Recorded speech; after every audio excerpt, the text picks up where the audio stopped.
They tried king that they had my back, them boy couldn't name me a time and day. I got Broski back, whatever the situation, give me time and place. I've been working on trusting again, they don't know but the time it takes. Salut à toi et bienvenue sur ce tuto numéro 20 sur Sorare, les alertes prix. On va voir dans ce tuto deux outils. Le premier outil, c'est Sorare Alert. Je l'ai découvert il n'y a pas longtemps, il a été créé par MPG de Mani. On mettra en lien aussi également la vidéo qui explique tout l'outil, mais je vais vous faire une petite démo en live pour voir ce que ça donne. Et le deuxième outil, tu dois certainement le connaître, c'est Sorare Data. Je ne sais pas si tu l'utilises, mais il y a également moyen d'avoir des alertes intéressantes en fonction de ce que tu cherches. Regardons ça. Comme tu le vois à l'écran, MPG de Mani ou Mon Petit Sorare sur YouTube, il a créé un outil sur Discord, Sorare Alert. Regardons comment ça fonctionne. Il va falloir que tu ajoutes sur Discord Sorare Alert en ami. Donc, il te posera quelques questions, etc. Et ensuite, tu vas pouvoir te créer des alertes en tout simplement utilisant Add Alert ici. Et donc, dans ces alertes-là, c'est hyper complet. Comme tu le vois à l'écran, tu peux tout simplement regarder, est-ce qu'il y a des offres en dessous d'un certain prix? Est-ce qu'il y a une nouvelle offre sur le marché secondaire? Les fins d'enchères, les nouvelles enchères, etc. Si jamais nous, on cherche bien sûr une carte qui, tout simplement, baisse en prix et qui nous intéresse, on va plutôt regarder les ventes en dessous d'un certain prix. Tu viens tout simplement taper le joueur qui t'intéresse, donc il y a toute la base de données qui est disponible.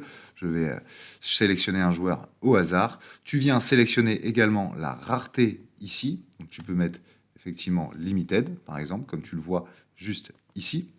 Et tu peux sélectionner si besoin la saison. Nous, on va plutôt sélectionner toutes les saisons. Et à partir de là, hop, ça envoie effectivement l'alerte et on te demande c'est quoi le prix maximum que tu veux pour ce joueur. Admettons, je ne connais pas le prix du joueur que j'ai sélectionné, mais tout est en ETH, 0,05 ETH. Tu envoies, hop, et là, ça vient te créer une alerte pour Aaron Escandel. Si le joueur tombe à moins de 0,05 ETH, eh ben, tu reçois là une notification de Sorare Alert. On le voit ici, j'avais joué le jeu et surtout, ça m'intéressait d'avoir Arnaud Kalimuendo. Donc, je m'étais mis une petite alerte. Quand c'est tombé, je reçois une notification de Sorare Alert Notification qui me dit « Attention, Kalimuendo, il est descendu en dessous de 0,048 par exemple. » Parce que moi, c'est ce que j'avais fixé. Non, 0,047, pardon. Donc, on voit ici le 0,046. On voit aussi le 0,047. C'est inférieur ou égal, du coup, 0,046, 0,046. C'est hyper intéressant si tu suis un joueur, que tu prépares peut-être aussi une saison, etc., la saison d'après, ou que tu prépares le championnat MLS, par exemple, ça te permet d'avoir aussi peut-être les alertes, de te laisser une petite semaine pour tout simplement acheter ces joueurs. Donc, félicitations à MPG Demani. L'outil, il est fabuleux, ça marche du tonnerre. Moi, Kalimuendo, ça m'a permis, pas encore de l'acheter, mais déjà de cibler et de voir si ça peut pas descendre un peu plus bas. Parce que vous voyez, les alertes tombent. Donc, ça veut dire que le joueur, il est mis en vente et surtout à des prix un peu plus bas que d'habitude. Le deuxième outil, là, beaucoup plus connu, c'est sur Sorare Data. Regardons comment l'utiliser.